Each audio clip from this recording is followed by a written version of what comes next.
भारत का Napoleon, Dogra warrior और शेरों का राजा। आखिर कौन है ये शख्सियत जिन्होंने इतने सारे खिताब अपने नाम किए? दोस्तों, आज हम बात करेंगे एक ऐसे महान योद्धा की जिनकी वीरता का सम्मान केवल उनके अपने ही नहीं बल्कि उनके दुश्मन भी करते थे।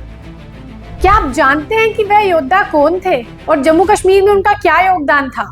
आइए इस महान योद्धा की कहानी को विस्तार से जानते हैं। जनरल जोरावर सिंह कहलूरिया एक डोगरा राजपूत थे जिनका जन्म 1786 में हिमाचल प्रदेश के बिलासपुर जिले में हुआ, जिसे पहले कहलूर रियासत के नाम से जाना जाता था।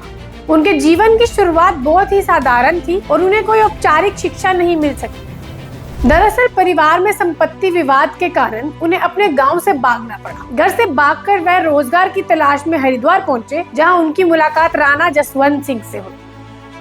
ये मुलाकात उनके जीवन का नया मोड़ बन गई। राणा जसवंत सिंह जम्मू के किश्तवाड़ जिले के रहने वाले थे। जनरल जोरावर सिंह उनके साथ किश्तवाड़ आ गए, जहां उन्होंने सैन्य हथियार चलाना और घुड़सवारी करना सीखा। अब आप सोच रहे होंगे कि इतने साधारण हालात में रहते हुए जनरल जोरावर सिंह इतने बड़े योद्धा कैसे बन गए। आपको बता दें कि अपनी मेहनत और वफादारी से जनरल जोरावर सिंह जम्मू के डोगरा राजपूत शासक महाराजा गुलाब सिंह की सेना में राशन प्रभारी के रूप में शामिल हुए और यहीं से शुरू हुआ उनका साहसिक सफर।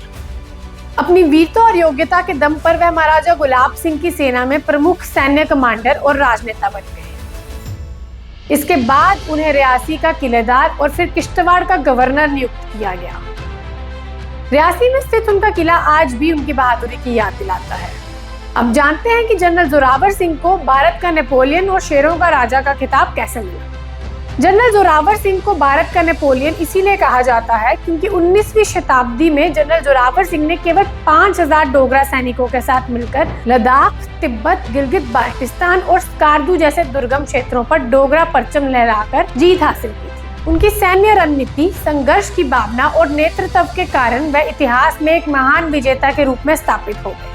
अब बात करते हैं साल 1841 जब जनरल जोरावर सिंह ने पश्चिमी तिब्बत पर हमला किया। उन्होंने तिब्बती सेना को हराकर कैलाश पर्वत और मानसरोवर झील को जम्मू कश्मीर का अभिन्न अंग बना दिया। लेकिन दिसंबर 1841 में इतिहास का एक दर्दनाक मोड़ आया जब कुछ तिब्बती सैनिकों ने अचानक उन पर हमला कर दिया, जिसमें वह शहीद हो गए। उनकी मृत्यु के बाद उनके दुश्मनों ने उनकी पराक्रम को सम्मान करते हुए उनकी समाधि बनाकर उस पर शेरों का राजा लिख दिया। ये उनकी वीरता का प्रमाण है कि दुश्मन भी उन्हें शेरों का राजा कहते थे। तिब्बत के छोरतन में स्थित उनकी समाधि पर आज भी तिब्बती भाषा में लिखे गए शब्द शेरों का राजा उनकी महानता का सबूत है। केवल इतना ही नहीं, भारत की सेना ने जनरल जोरावर सिंह की वीरता को सलाम करते हुए एक टैंक का नाम भी जोरावर टैंक रखा है, जिसे विशेष रूप से ऊंचाई वाले क्षेत्रों में संचालन के लिए डिजाइन किया गया है। उनकी विजय गाथाएं आज भी भारतीय सेना के लिए प्रेरणा का स्रोत है और उनका नाम वीरता, साहस और देशभक्ति की मिसाल बन चुका है।